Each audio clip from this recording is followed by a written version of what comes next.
Good morning. Welcome to another episode of Feed Me Friday. I'm so sleepy today.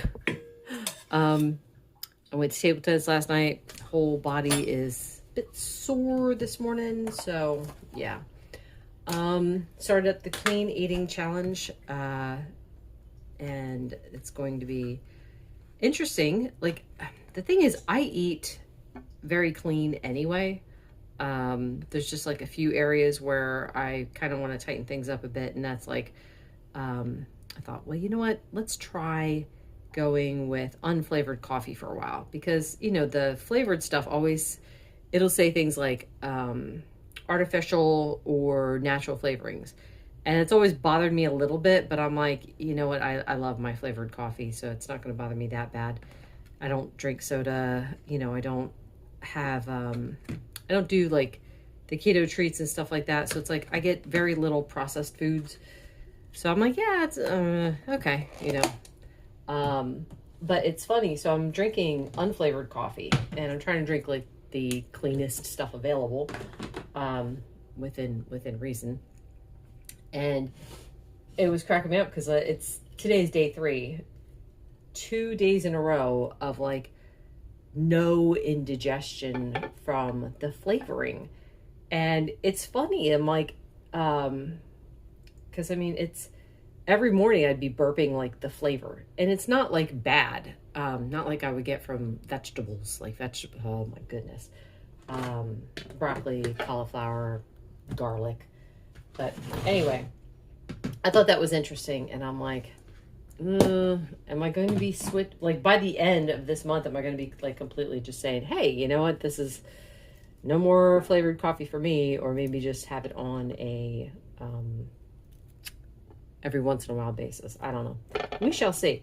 I would need more benefit other than it just makes me burp a little. So we'll see. But apart from that, the rest of it's really easy. The whole point is to see if whoever else is on board, if it kind of opens your eyes up to things that you need to clean up, get rid of, or just make a swap for something else.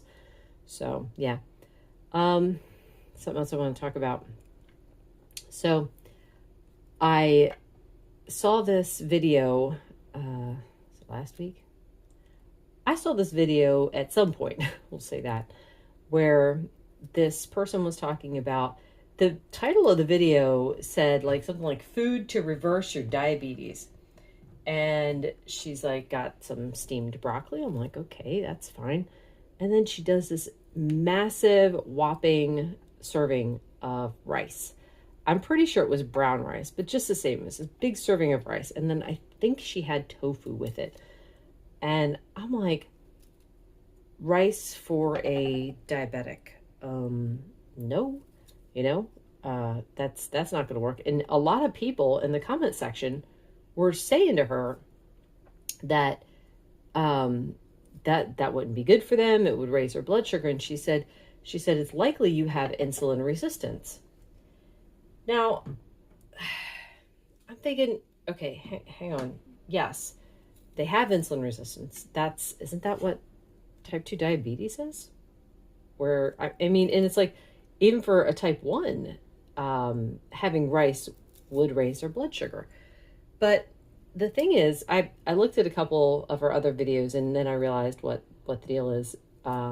She's one of those people who has the idea that eating fruits and vegetables and no fat is what's going to reverse your diabetes.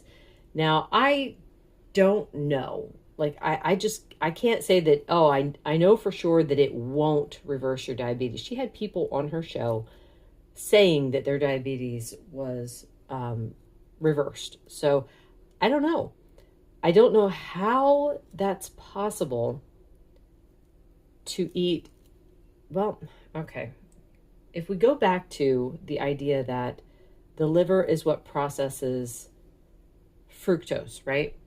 So if you have a healthy liver, maybe you are able to have the higher carbs, as in, because they're just doing fruits and vegetables and low fat. I don't think they're having any processed foods. Let me wash my hands and we'll get back to it. So this is Fire Department brand coffee, the dark roast. I've got 2 tablespoons of butter, 2 tablespoons of heavy cream, a scoop of collagen, and a few dashes of some cinnamon salt. That's my thing, like lately, is like the different salt, different kinds of salts. So all I did, I have sea salt, and I added cinnamon to it. So this is what I'm doing with my coffee. All right. So anyway, yeah, she was saying that you can't. Let's see, how does she do it? So she was talking about how you have high blood sugar because fat is blocking the cells. And when you cut the fat, then you don't have the fat blocking the cells anymore, and voila, you're not insulin resistant. So now the whole idea of the fat blocking the cells, I don't know where they're getting that from. I don't know if that's actually something that's true. But from what I've learned, it's not the fat that you're eating that's blocking the cells.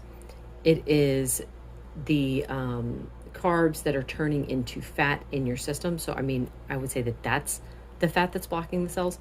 But it could also be like the combination foods where it's like when you have carbs plus fat, you have created a food that is very difficult not to eat. So, I mean, think along the lines of like donuts or something like that. Candy bars, chocolate. But anyway, yeah, I was sitting there thinking, like, if I didn't know any better, then the things that she says would make sense to me. Yeah, so fat blocking your cells, so therefore you want to cut out fat. And of course, everyone knows fruits and vegetables are the most, nutrient dense thing, which sorry, that is sarcasm. I don't believe that. I do know better. If I had my mom start eating fruit again, and let's say, okay, fine, yeah, she cuts out the fat and just starts eating fruit, her blood sugar would go through the roof. Her liver is damaged. She cannot process. Well, okay, let's think about this too. So I was looking up like fructose, like how is fructose processed? I already knew that it's processed by the liver, but here's what happens.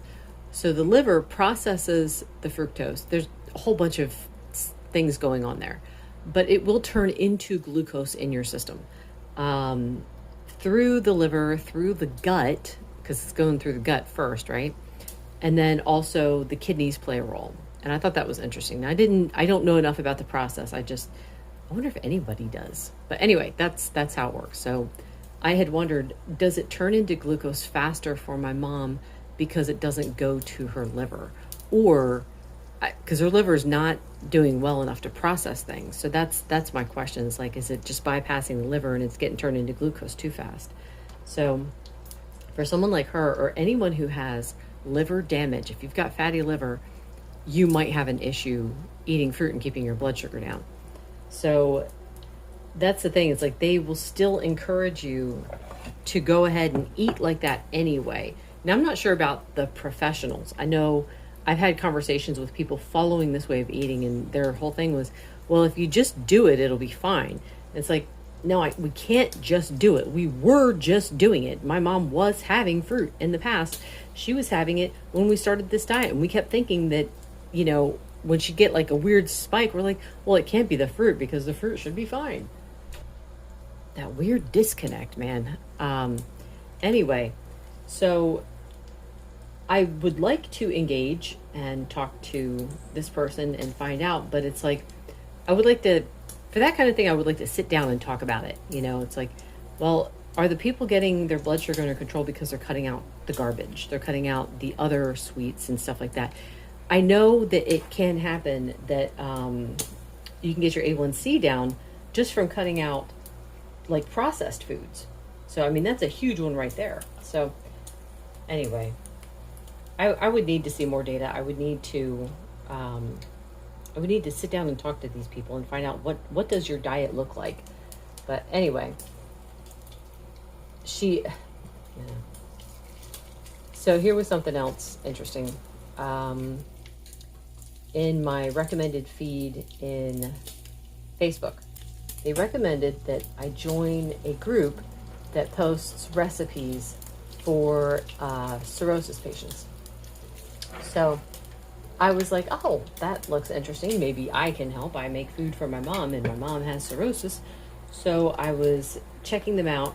And the thing is, like, in their thing to join, like in their list of rules to join, they're like, you have to promise that you'll never post recipes that have like red meat or a lot of fat. I'm like, I can't promise that. Red meat, fat. Um, because, and I also don't think that that's true, that, you know, red meat and fat are bad. I mean, that's why they don't want you to post it. So I didn't promise that. I agreed to like all their other rules because I don't have a problem with, you know, trying to be kind and stuff. And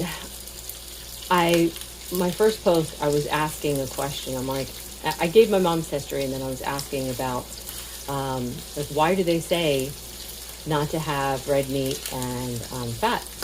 And someone was kind enough to respond, and it's because they thoroughly believe that red meat and fat contribute to fatty liver disease. And not only that, but red meat contributes to insulin resistance. And I'm like, I'm not going to be able to stay in this group. I did actually leave it because there's like thousands of people in there. And while I wouldn't mind, like, you know, talking to some of them and see if I can change someone's mind just with my information, I'm going to sound like a nut job because it's too many people to argue against. It's too many people to, you know, fight. So I'm like, I can't stay because my recipes are all high in fat. They are. And a lot of them contain beef.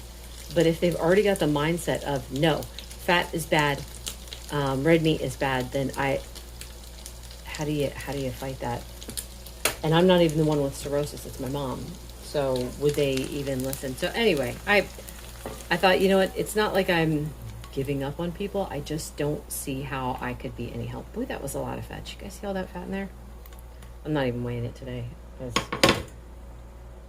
Oh, this is gonna be plenty. Anyway, yeah, that's it for me for now. I'm going to go and eat. Lunch is this shrimp salad that I made. I'm not sure if the recipe's already posted. If it's not, it's coming. And then a few slices of raw jack cheese. And then this is some unflavored coffee again. This is the fire department coffee, medium roast. And I actually like this better than the dark roast. I've got some vanilla salt in there, 2 tablespoons of heavy cream, 2 tablespoons of butter, scoop of collagen, and yeah, that's it for lunch. This is going to be it for me today. It's half of an avocado, some grilled steak, sour cream, salt, and pepper. That is all, my friends. Thank you so much for watching. This video is brought to you by my faith in the Lord Jesus Christ, who has everything you need and nothing you don't. Editing Nellie here. Just want to say real quick that that was not all. I was starving by like 9 o'clock. Normally I'll swing back and forth between slightly hungry and then I'm fine, but this kept being hungry, hungrier, hungriest, etc. So I had a couple slices of the raw jack and a little bit of butter to go along with it, and that was all for the day.